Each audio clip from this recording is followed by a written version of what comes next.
Welcome to Awkwardly Gothy. Awkwardly Gothy, weird in the best way. A little witchy, a little silly. Come hang out and stay if you love dog bites and laughter. This is where you wanna be. Perfectly imperfect, awkwardly Gothy. Awkwardly Gothy. Hello, beautiful heathens. Today, I want to talk about something that has been bothering me for a while, and the recent events in the goth creative community have brought it into focus.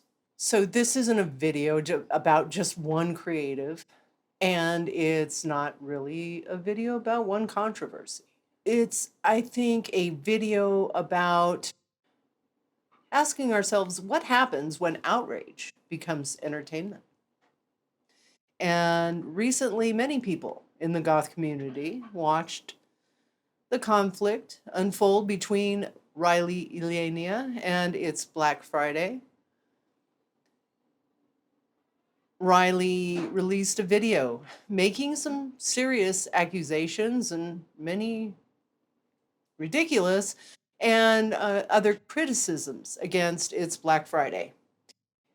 Then those claims were challenged by It's Black Friday in a very lengthy response where she addressed the allegations point by point and disputed many of the claims that had been presented. The one about her mom being a Karen is, in fact, true. What did she say? My mom's a bitch. Afterwards, Riley released an apology video acknowledging mistakes had been made. I do have some experience with having to defend yourself and going point by point by point by point. And I can't imagine the amount of trauma and anxiety that put Freya through. But,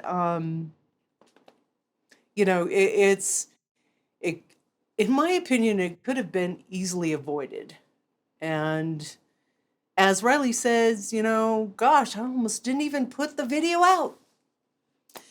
So the accusations video spread quickly, and then the response spread very quickly. And thankfully, we all came to Freya's support. And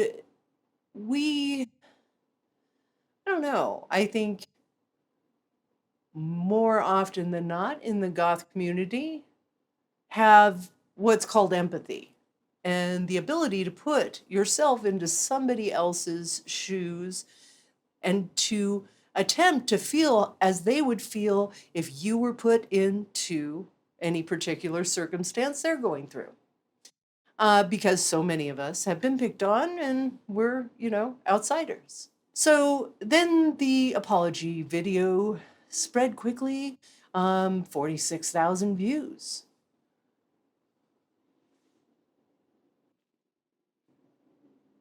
And the thing to remember is even after all the apologies are made and corrections are issued and facts become all of a sudden clearer, the damage remains.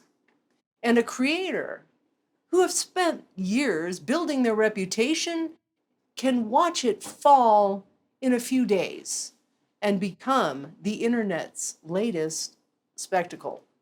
And so that raises a very uncomfortable question. Why are we so drawn to this? Why is it that Toxicity gets so many views? And why do videos exposing, attacking, or tearing down other people often perform better than videos celebrating art, music, fashion, creativity, or community? Part of the answer is simple.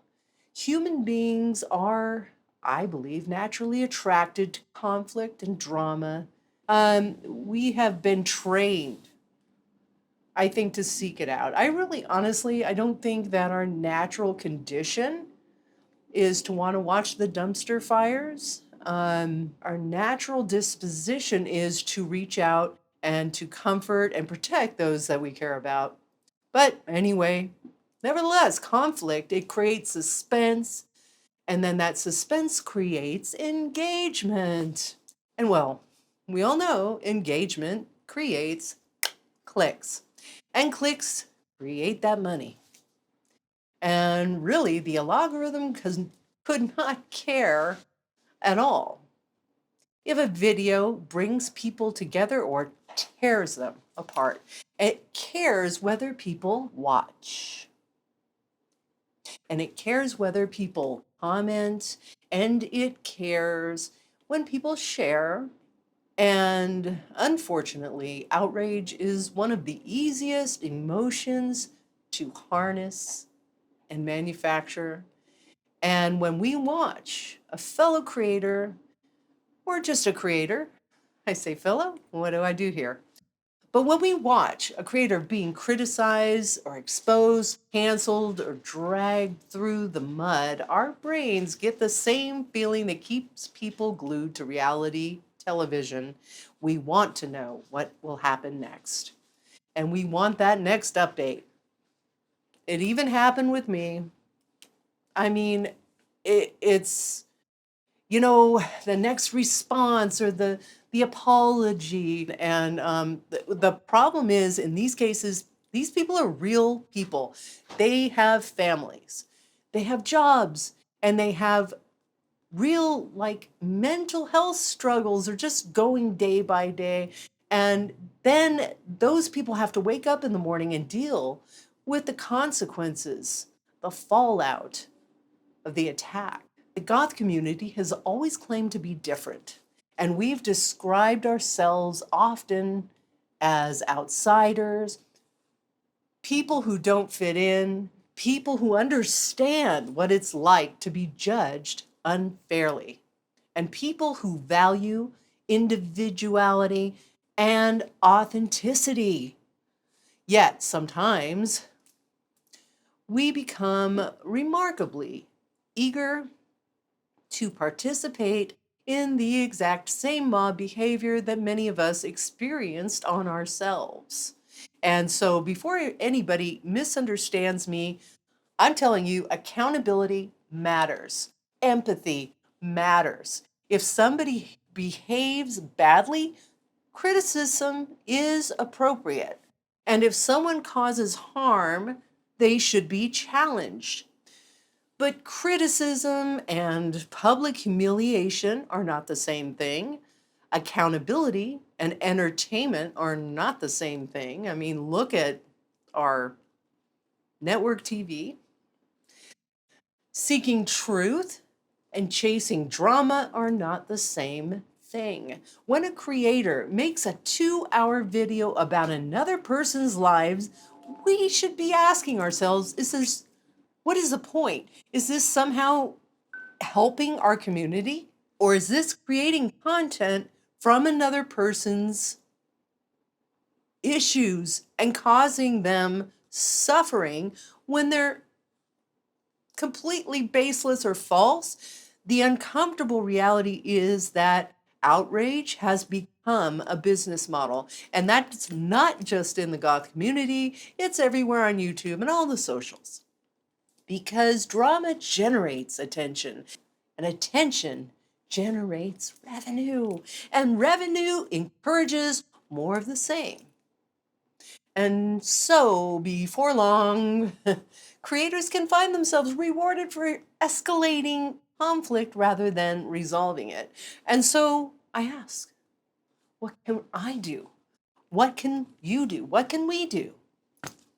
And I think the answer does start with us as viewers, as content consumers, as commenters, as members of our community. We can stop rewarding outrage with endless engagement, but so importantly, we can stop treating every allegation as proven fact before hearing all sides. A source that is unwilling to say who they are in this particular story, it just It reeks. And we can resist that urge to become those amateur detectives in situations we don't actually know all the people involved. We weren't there. And instead, we can support creators who make content about music, art, fashion, literature, history, and creativity instead of constant interpersonal warfare. And we can remember that disagreement doesn't automatically make someone evil. And we can remember that making a mistake doesn't automatically make someone irredeemable. None of us are perfect. And we can choose not to participate in the dog piles because every dog pile does start with just ordinary people convincing ourselves that one more comment, one more insult, and one more repost won't matter. But collectively, it does matter. Our goth community deserves to be better than becoming another corner of the internet fueled by outrage and humiliation. We deserve conversations and accountability, and we deserve truth. And we also deserve compassion and empathy because if we're not careful, we'll spend too much time just tearing each other apart that we forget why we even came here in the first place. It wasn't for the drama. It's not for the algorithms. Sometimes for us creators it is. Not for views, but truly, especially as content consumers, we're here for music, creativity, connection, and community. And I think that is something that is so worth protecting. So until next time, as always, please take care of your fellow goths and other alternatives, both online and in real life. Until next time, love you all. Bye. So hit subscribe and stay spooky. Share a life for free.